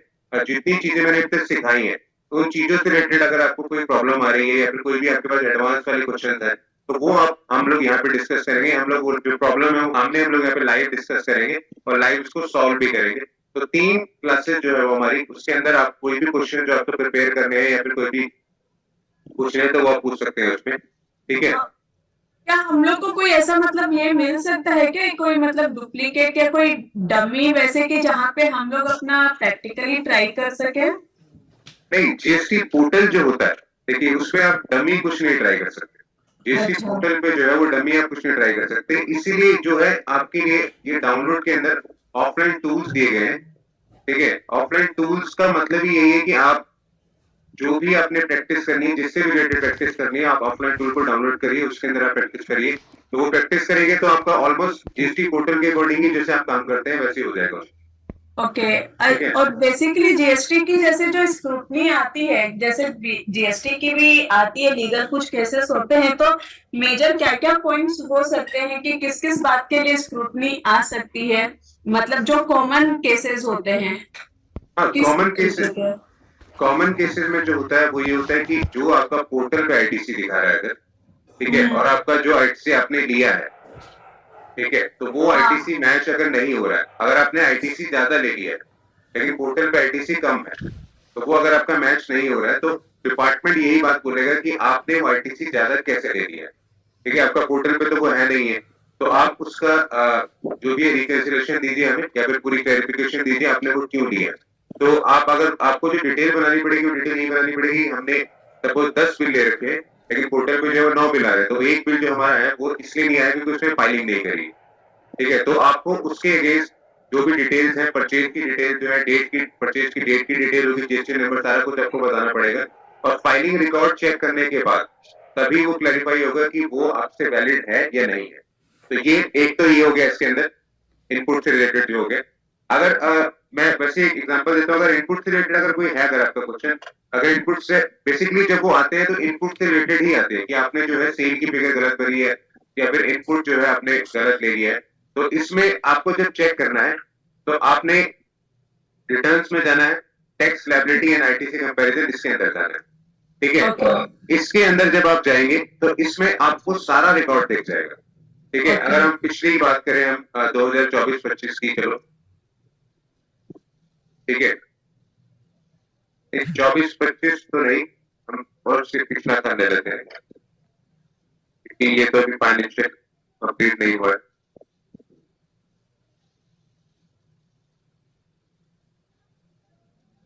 इसमें जो ईयर है हम 23-24 ले लेते हैं। देखिए, ये जो टैक्स लायबिलिटी आपकी शीट होती है, ये आपको बिल्कुल सही चीज बताती है कि आप कहीं गलती तो नहीं कर रहे हैं। अगर आपके पास रेड होते हैं या फिर ग्रीन हो, अगर आपके पास रेड हो रहे हैं, ब्लैक हो रहे हैं, तो ब्लैक का मतलब तो है कि हाँ बिल्कुल ठीक है, लेकिन अगर रेड हो रहे हैं तो इट मीन्स आपने गलती कर रहे हैं। अगर आप इस चीज में देखें, यहाँ पे जीएसटीआर 1 के अंदर जो लायबिलिटी दिखाई है और जीएसटीआर 3B में जो लायबिलिटी पे करी है, तो ये दोनों जो है आपने एग्जैक्ट वही पे करी, ठीक है ना। नॉर्मली क्या होता है कि हम जीएसटीआर 1 में जो लायबिलिटी दिखाते हैं, जीएसटीआर 3B में हम लोग वही भरते हैं, ठीक है ना। तो अगर आपने सेम वो चीज पे करी है तो आपका डिस्प्यूट नहीं आएगा, आपके पास सिक्योरिटी नहीं आएगा। लेकिन अगर आपका इसमें डिफरेंस आ रहा है तो इट मीन्स आपने 1 में कोई और फिगर डाली है और 3B में कोई और फिगर डाली, ठीक है ना। तो वो आपको रिकंसाइल करना पड़ेगा। अगर आपने कोई भी अमाउंट जो है वो 3B में ज्यादा भर दी किसी मंथ, लेकिन आपने 1 में दिखाना भूल गए वो, तो उसकी एडजस्टमेंट आपको नेक्स्ट मंथ करनी पड़ेगी, ठीक है। अगर आपका ये क्लियर नहीं होगा, ये मैच नहीं होगा, तो आपके ऊपर सिक्योरिटी वाले केसेस जो है वो आ सकते हैं। तो जीएसटी डिपार्टमेंट वाला सबसे पहले यही बात पूछेगा कि यहाँ पे आपने 3 लाख दिखा रखा है लेकिन यहाँ पे आप 2 लाख रुपए टैक्स भर रहे हैं, तो ऐसा क्यों हो रखा है, तो वो चीजें आपको यहाँ पे बतानी पड़ेगी। तो उस केस में जो भी सारा रिकॉर्ड आपका चेक होगा, सारे बिल चेक होंगे और जो भी पेमेंट मोड आपने लिया है वो चेक होंगे, ठीक है। तो इसमें दूसरा चीज जो है, अगर आप देखें यहाँ पे ये दोनों मैच है लेकिन फिर भी शॉर्टफॉल आ रहा है, हाँ. ठीक है। तो ये शॉर्टफॉल क्यों आ रहा है? ये शॉर्टफॉल बेसिकली क्या है कि ये है आपकी रिवर्स चार्ज वाली लायबिलिटी, ये आपकी रिवर्स चार्ज वाली लायबिलिटी। आपने ये तो भरा है, ठीक है ना, जितना जीएसटी में सेल की बिल कटे हैं और सेल के बिल के लिए जो टैक्स बनता था वो तो आपने सही भर दिया, लेकिन रिवर्स चार्ज की जो लायबिलिटी थी वो आपने नहीं की। रिवर्स चार्ज की लायबिलिटी ऐसा होता है कभी कभी कि आपके पास प्रॉपर बिल्स नहीं आए होते कि आपने फ्रेट का कौन सा लिया, या फिर कोई भी फ्रेट जो है आपका डबल तो नहीं है, या फिर कोई भी ऐसा बिल जो है वो आपको क्लियर ही नहीं है कि वो फ्रेट एक्चुअली में सही है या नहीं है। तो हम लोग क्या करते हैं, रिवर्स चार्ज की जो लायबिलिटी होती है उसको नहीं भरते, हम लोग उसको ब्लैंक छोड़ देते हैं, ठीक है। लेकिन अगर आप चेक करें, ये अगर हम इसका टोटल करें, हर महीने 900, 700, 2000 कुछ भी ऐसा आ रहा है अगर, तो लास्ट में चेक करें, यहाँ पे 3187 जो है वो प्लस में आ रहा है, ठीक है। ये प्लस का मतलब ही यही है कि आपने रिवर्स चार्ज भरा है लेकिन ज्यादा भरा है, ठीक है। इसको मैं और डिटेल में बता देता हूँ, नेक्स्ट कॉलम में आ जाते हैं। ये था हमारा सेल वाला, ठीक है। सेल के अंदर ये हो गया जीएसटीआर 1, हाँ. ठीक है। इसका और एक डिटेल होती है, ओके, ये देखिए, ये हो गया आपका सेल वाला, ये था आपका जीएसटीआर 3B और ये जीएसटीआर 1, ठीक है। तो जीएसटीआर 1 में जो भी अमाउंट दिखा रहे हैं, चाहे जीएसटी में दिखा रहे हैं, जीएसटी में दिखा रहे हैं, जीएसटी में दिखा रहे हैं, आप उतनी ही 3B में भी पे कर रहे हैं, ठीक है ना। तो अगर आप चेक करें एग्जैक्ट मैच हो रही है अमाउंट, कोई भी शॉर्टफॉल, रेड या फिर एक्सेस नहीं आ रहा है, हाँ. ठीक है ना। तो यानी कि सेल के बिल जो है वो तो आपके ठीक है, लेकिन अगर आपकी रिवर्स चार्ज की लायबिलिटी भी थी तो क्या आपने वो भरी है? तो अब यहाँ पे देखिए ये वाला मोड, इस मोड में आपका 2B के अंदर रिवर्स चार्ज आ रहे हैं, ठीक है, लेकिन आप 3B में रिवर्स चार्ज नहीं भर रहे हैं। तो अगर आप चेक करें हर जगह रेड रेड रेड, यहाँ पे आपको आईजीएसटी भरना था, सीजीएसटी भरना था, यहाँ पे जैसे फर्स्ट मंथ में आपको आईजीएसटी भरना था लेकिन आपने नहीं भरा, सेकंड मंथ में आपको सीजीएसटी आईजीएसटी एचजीएसटी तीनों ही भरना था लेकिन आपने नहीं भरा। तो ये आपके रेड कॉलम जो है वो आपको दिखाने स्टार्ट हो जाते हैं यहाँ पे, और ये कॉलम जब दिखते हैं तो ये साथ ही एड ऑन भी होने लग जाते हैं कि टोटल लायबिलिटी आपकी बढ़ती जा रही है। देखिए अगर आप कम्युनिटी शॉर्टफॉल को देखें तो लायबिलिटी आपकी बढ़ती जा रही है। तो जब भी डिपार्टमेंट वाले आते हैं तो इसी चीज को देख के आते हैं ये मतलब क्या हो रहा है, मतलब ये ऐसा क्यों हो रहा है कि मंथ में आप रिवर्स चार्ज भर ही नहीं रहे हो, ठीक है ना। रिवर्स चार्ज में देखिए क्या होता है कि रिवर्स चार्ज में तो आपको ही इनपुट करना है, कोई ऐसा तो है नहीं कि आपको इनपुट नहीं मिलना है। आप जो भी टैक्स पे करेंगे बैंक के थ्रू रिवर्स चार्ज के अंदर, तो आपको ही इनपुट मिलना है, तो उसमें किसी और का बेनिफिट तो नहीं होता है, ठीक है। तो इसीलिए जब ये वाले रिवर्स चार्ज बढ़ने स्टार्ट हुए, तो लास्ट में जब ऑडिट हुआ, तो ऑडिट वालों ने ये बात बोली कि आपने रिवर्स चार्ज नहीं भरे हैं, ठीक है। रिवर्स चार्ज आपने जो है वो पूरे साल नहीं भरे, तो आपको रिवर्स चार्ज भरना पड़ेगा, ठीक है। तो रिवर्स चार्ज अगर हम चेक करें यहाँ तक, तो ये आप आईजीएसटी के अंदर हो गया 4000, 5000 हो गया सीजीएसटी के अंदर, और 5000 जो हो गया एचजीएसटी के अंदर। तो मोटा मोटा अगर हम चेक करें 5 और 5 10 और 4 14, तो मतलब 14,000 के करीब आपका जो है आपने रिवर्स चार्ज नहीं भरा है, ठीक है। लेकिन लास्ट में अगर आप चेक करें, यहाँ पे आपने रिवर्स चार्ज 3B में भर दिया है, और वो कितना भरा है आईजीएसटी के अंदर, वो भरा है 22,000, ठीक है। तो जैसे ही आपने ये रिवर्स चार्ज भरा, तो आपकी फिगर जो है वो पॉजिटिव हो गई, आईजीएसटी की तो पॉजिटिव हो गई, लेकिन सीजीएसटी एचजीएसटी की जो है वो रेड के अंदर है, ठीक है। यहाँ पे आपका जब आपने ये टैक्स भरा, तो यहाँ पे आईजीएसटी तो पॉजिटिव हो गया, ठीक है, लेकिन सीजीएसटी एचजीएसटी जो है वो नेगेटिव है, ठीक है। लेकिन अगर आप इन तीनों को प्लस माइनस करेंगे, तब भी आपके पास 3000 जो है वो एक्सेस नजर आए, ठीक है। तो बेसिकली मैं ये कहना चाह रहा हूँ कि आपको ये आईटीसी कंपैरिजन शीट जो है वो जरूर चेक करनी है। अगर ये लास्ट में पॉजिटिव नहीं हुई, जीरो नहीं हुई, ठीक है ना, ये लास्ट में अगर जीरो नहीं हुई, तो इट मींस आपके ऊपर डिमांड आ सकती है। अगर आपका सेल वाली जो फिगर है लास्ट में जीरो नहीं हुई, तो आपके ऊपर आपने यानी कि टैक्स जो है वो कम जमा करवाया हुआ, तो आपके ऊपर जो है नोटिस आ सकता है, सिक्योरिटी आ सकती है। तो ये चीज आपको जरूर चेक करनी है, ठीक है। और सेकंड पार्ट जो होता है वो होता है आईटीसी वाला। आईटीसी वाले में भी देख लीजिए, अगर यहाँ पे हम चेक करें, यहाँ पे 2B में जो आईटीसी में दिख रहा है वो दिख रहा है 51 लाख, ठीक है। लेकिन 3B में जो हम आईटीसी क्लेम कर रहे हैं, वो हम क्लेम कर रहे हैं 50 लाख, तो 1 लाख का फर्क आ रहा है। तो 1 लाख का वो फर्क बेसिकली है क्या, तो वो 1 लाख का जो फर्क आ रहा है, कई महीनों में देखिए प्लस हुआ है, कई महीनों में माइनस भी हुआ है। आईटीसी में क्या होता है कि जो क्वार्टरली रिटर्न्स भरते हैं, क्वार्टरली रिटर्न्स में क्या होता है कि आपको रिटर्न्स का वो इफेक्ट जो है वो क्वार्टरली दिखेगा, ठीक है। लेकिन आप जब मंथ वाइज उसको चेक करेंगे, आप तो बिल जो है वो मंथ में ले लेंगे। सपोज आपका बिल कोई अप्रैल में आ गया, तो आपने अप्रैल में तो आईटीसी क्लेम कर लिया, लेकिन वो भरता ही क्वार्टरली रिटर्न है, तो वो आपको अप्रैल में यहाँ नहीं दिखेगा, वो आपको आईटीसी जो है अप्रैल में यहाँ पे नहीं दिखाई देगा, ठीक है। वो आपको दिखाई देगा जून के अंदर, क्योंकि क्वार्टरली रिटर्न जो होती है वो क्वार्टर वाइज भरी जाती है, तो उसके अगेंस्ट वो दिखाई देगा। लेकिन अगर आप लास्ट में चेक करें, अगर आपका यहाँ पे 2B के अंदर जो आ रहा है और 3B में जो आ रहा है, अगर इसमें डिफरेंस आ रहा है, तो वो डिफरेंस अगर ज्यादा है, प्लस में अगर, तो आपके ऊपर सिक्योरिटी आ सकती है। अगर माइनस में, तब भी आपके ऊपर आ सकती है, ऐसा नहीं है। लेकिन तब आप ये बात कह सकते हैं कि कुछ आईटीसी जो है, जो जब भी आप रिकंसिडरेशन करेंगे, तभी आप ये बात कह सकते हैं कि 1 लाख का आईटीसी जो हमने नहीं लिया है, हमने क्लेम नहीं किया है, क्योंकि मे बी वो आईटीसी हमारा नहीं था, वो इनएलिजिबल आईटीसी था, वो मे बी ऐसा हो सकता है कि किसी ने गलत बिल जो है वो अपलोड कर दिए, या फिर अमेंडमेंट हुई है, कुछ भी हुई है, तो ये सारी जो कहानी है वो उसके अंदर वो हो सकती है, ठीक है। तो हमेशा जब भी आप रिटर्न भर रहे हैं, तो आपको ये जरूर चेक करना है कि आपका आईटीसी और आपका सेल वाला जो चार्ट है वो मैच होना चाहिए। अगर वो मैच नहीं होगा, तो इट मींस आपके पास सिक्योरिटी नहीं आ सकती। सर ये हमारा रिकंसिलिएशन करने का क्या सही तरीका है? देखिए, रिकंसिलिएशन करने का सही तरीका यही है कि अगर आप जैसे 3B आती है, 3B भरने जाते हैं जब आप, तो 2B आप जब डाउनलोड करते हैं, तो 2B को आप पहले अपने पोर्टल पे अपलोड कर लीजिए। जो बेसिकली जो बिल्कुल आसान तरीका है, मैं आपको बता देता हूँ। जैसे हमारे जो एडवांस सॉफ्टवेयर आ रहे हैं, जैसे टेली हो गए, बीजी हो गए, जैसे, तो बीजी के अंदर क्या होता है कि जेसन फाइल आपको डाउनलोड करनी है। मैं यहाँ दिखा देता हूँ, देर में करोगे ये सितंबर की है। तो ये 2B के अंदर आपको ये जेसन फाइल जो है वो डाउनलोड करनी है, ठीक है। आपने जो आईटीसी लेना है वो 2B के अकॉर्डिंग लेना, तो आपने जेसन फाइल जो ये डाउनलोड कर लेनी है।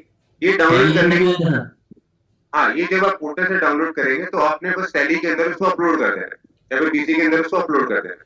तो जैसे ही आप उसको अपलोड करोगे, तो आपके पास सारा डाटा रिकंसाइल होके आ जाएगा, और उसके अंदर कुछ चीजें आपको रेड रेड नजर आएंगी।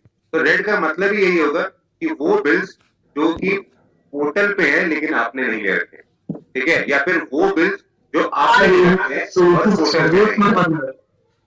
बहुत से वेंडर फाइलिंग नहीं करते हैं, हमारे परचेज देखते हैं, लेकिन उनका फाइलिंग आता नहीं है 2B में। इसका ड्यू डेट क्या होती है, किस टाइम तक वो फाइलिंग कर देना चाहिए? देखिए 2B की आप कह रहे हैं या 3B की कह रहे हैं? 2B में नहीं आता। हमारे परचेज रजिस्टर में तो है, लेकिन 2B में रिफ्लेक्ट नहीं करते वेंडर के बिल।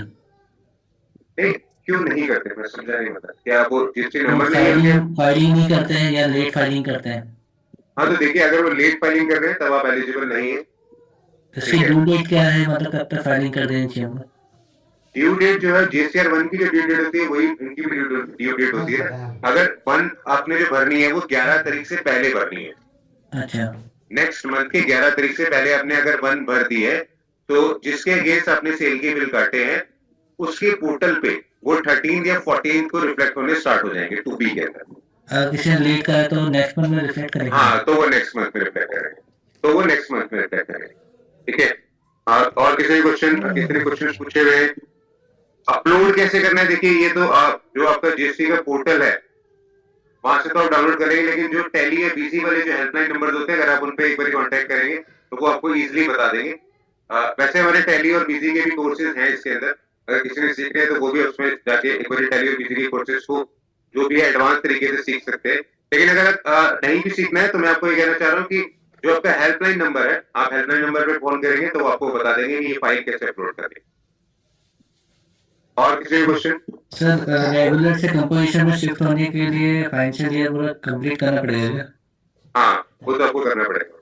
तो आपको कंपोजिशन में अगर शिफ्ट होना है, बेसिकली वैसे तो आप डिपार्टमेंट में भी जा सकते हैं, अगर वहाँ पे रिक्वेस्ट करेंगे तब भी हो जाएगा। ठीक है, लेकिन जो फॉर्मेलिटीज है वो तो पूरी करनी ही पड़ेगी। एनुअल रिटर्न के बाद ही होता है क्या ये? हाँ, वो एनुअल रिटर्न के बाद ही। नहीं देखिए, मैं वही कह रहा हूँ ना कि आप एक बार डिपार्टमेंट में जाएंगे, अगर आपको बीच में ही शिफ्ट होना है तो आप उनसे रिक्वेस्ट कर सकते हैं, आपके अगेंस्ट जो भी है अपील होगी, जो भी वैसे मतलब लेटर्स वगैरह बनेंगे तो वो आप लेटर्स वगैरह डिपार्टमेंट में जाके कमिश्नर अगर वो साइन कर देगा तो आपके लिए वो पोर्टल ओपन हो जाएगा, फिर कंपोजिशन में कन्वर्ट हो जाएगा। लेकिन तब तक आपको पूरी रिकंसिडरेशन देनी पड़ेगी आपको कि आप कंपोजिशन में जा रहे हैं, लेकिन उससे पहले जो भी आपने काम किया है, आपने सारी रिटर्न भरी है नहीं भरी है, फाइलिंग करी है नहीं करी है, ठीक है ना, और आईटीसी दिया है, क्लेम ज्यादा तो नहीं करके कहीं कम, आपको कम करना था ज्यादा तो नहीं करनी, तो सारी रिकंसिडरेशन आपको देनी पड़ेगी, तभी उसमें आपको जो है आपको बीच में शिफ्ट कर सकते। ठीक है, और क्वेश्चन जो नेक्स्ट 3 क्लासेस होंगी वो सारी वैसे डाउटफुल वाली है, तो किसी का भी जो भी क्वेश्चन होंगे प्रिपेयर कर सकता है, हम लोग सारे उसमें वही डिस्कस करेंगे। जीएसटी का कोर्स जो है वो हमारा आज कंप्लीट हो चुका है, सारी जो चीजें जितने भी टॉपिक्स थे हमारे ऑलमोस्ट सारे कंप्लीट हो चुके हैं, तो एक बार सारे रिवाइज कर लीजिएगा, और जो क्लासेस डाउटफुल वाली है उसमें वो पूछ सकते हैं, उसमें अगर कोई भी चीज नहीं समझ में आ रही है। तो 3B में टैक्स पेमेंट हमने ज्यादा करा हुआ है तो रिवर्स कर सकते हैं क्या वो पिछले फाइनेंशियल ईयर में? नहीं, रिवर्स कैसे, मतलब बैंक में आप कह रहे हैं? बैंक में या आईटीसी वापस मिल जाए, इनपुट मिल जाए वापस? नहीं, ज्यादा पेमेंट हुई कैसे, पहले तो आप ये बताइए कि आपने सेल के बिल ज्यादा काट दिए हैं, वो एक्चुअल सेल इतने नहीं थे जितने भी काटे थे। तो आपको पहले अमेंडमेंट में जाके उन सेल्स की बिल को नील करना पड़ेगा ना, जीरो करना पड़ेगा, तभी तो आपको फाइनेंशियल ईयर का हो जाएगा क्या? हाँ, पिछले फाइनेंशियल ईयर का अमेंडमेंट हो जाती है, अच्छा। तो उसमें जाके अमेंडमेंट में बिल्स को जीरो करेंगे तो आपको आरटीसी का जो भी है पार्ट मिलना स्टार्ट हो जाएगा। जीरो तो नहीं करना, मेरा कुछ अमाउंट चेंज करनी, फिगर चेंज होगी इसमें। हाँ, तो फिगर्स आप चेंज कर दीजिए तो आपको फिगर्स आपको मिलने स्टार्ट हो जाएंगे, जो भी आईटीसी आपका अगर बन रहा होगा, टैक्स जो आपने ज्यादा पे कर रखा है तो आईटीसी के अंदर आपको क्लेम होना स्टार्ट हो जाएगा। ठीक है। और किसी क्वेश्चन? आई होप कि मेरा पढ़ाया सबको समझ आया होगा, अगर कोई भी डाउट्स है तो नील रिलेटेड और एग्जाम में क्या फर्क है? देखिए, नील रिलेटेड और एग्जाम में मैं यहाँ बता देता हूँ आपको। नील रिलेटेड जो होता है उसके अंदर आपका टैक्स, जीएसटी का टैक्स है वो तो लगेगा ही लगेगा, लेकिन वो 0% लगता है। ठीक है, तो टैक्स तो दोनों में नील होता है, टैक्स तो लगना ही नहीं है दोनों में, लेकिन ये जीएसटी के अंदर आ जाता है। ठीक है, तो ये जो होते हैं ये फार्मेटिकल प्रोडक्ट्स हो गए, जैसे एग्रीकल्चर प्रोडक्ट्स हो गए, तो इसके ऊपर क्या होता है, जब आप परचेज करेंगे जीएसटी की रिटर्न भरेंगे आप, लेकिन 0% वाले रेट पे।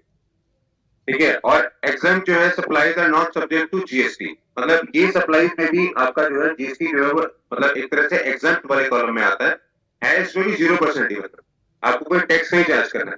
कभी भी आप जैसे देखेंगे अगर आप वेजिटेबल खरीद रहे हैं, मिल्क खरीद रहे हैं, तो उसके ऊपर टैक्स नहीं लगा होगा। ठीक है, तो ये जो है सप्लाई बनेगा क्या इसका? हाँ, ये जो है वो आपका एक्सएम सप्लाईज के तहत आती है तरीके से। अच्छा, टैक्स इनवॉइस नहीं बनेगा, बिल सप्लाई बनेगा इसका। हाँ हाँ, जीएसटी इस पे चार्ज नहीं होगा, इसके ऊपर जीएसटी चार्ज नहीं होगा एग्जैक्ट में, डेरिवेटिव में जीएसटी चार्ज होगा लेकिन 0%। ठीक है सर। दोनों में फर्क है, मतलब टैक्स तो आपको दोनों में ही नहीं देना, नया टैक्स आप किसी से मांग सकते हैं उसमें, लेकिन बस जो फाइलिंग करनी है आपने, वो फाइलिंग को उसी राइट कॉलम में फाइल करना है। अगर आप किसी और कॉलम में फाइल कर देंगे तो वो आपसे पूछ सकते हैं कि आपने ये क्यों किया। ठीक है एवरीवन, मेरे को आशा करता हूँ कि जो अभी तक मैंने करवाया इस कोर्स के अंदर सबको समझ में आया होगा। ठीक है, अगर कोई भी डाउट्स है तो 3 डाउटफुल डाउट्स में हम लोग पूछ लेंगे। अब मुझे क्लास क्लोज करनी पड़ेगी और सबको दिवाली की शुभकामनाएं। ठीक है, आई होप सारे सेफ रहें। Okay, happy Diwali sir. Thank you, good night.